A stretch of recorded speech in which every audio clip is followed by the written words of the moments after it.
Para a Deputación de Pontevedra, o camiño cara á igualdade é unha carreira de fondo. Aquí non caben pasos atrás, nin falsas leccións, nin negacionismos. Aquí vale a suma de todos. A carreira da igualdade convócanos a todos, sen excepción, e todos debemos estar á altura. E esta non é unha carreira individual, é unha marcha conxunta que na meta non nos esperan nin podios nin medallas, espéranos algo moito máis importante, que é a satisfacción de construir unha sociedade que non discrimina e que ofrece oportunidades sin mirar o DNI. A nosa meta a igualdade é o lema da campaña que este ano impulsa o organismo provincial neste 8 de marzo. Hoxe o Pazo Provincial acolleu o acto central. Da lectura do manifesto encargouse Marina Pérez, directora deportiva do Traviesas Hockey Club, a única adestradora muller a nivel estatal dun club de hockey masculino.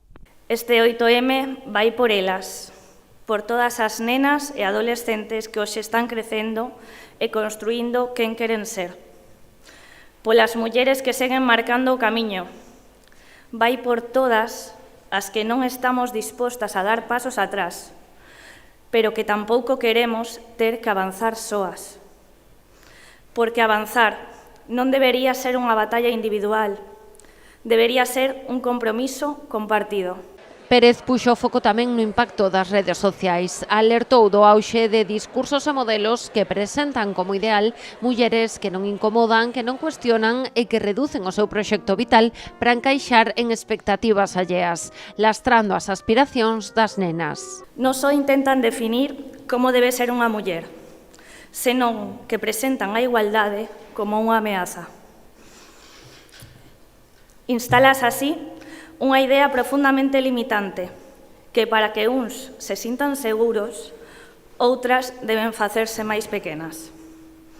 Na adolescencia, cando a identidade se está formando e a necesidade de pertecer é enorme, aquilo que se converte en tendencia non só inflúe, tamén condiciona a forma na que a mocidade se mira a sí mesma e ao resto.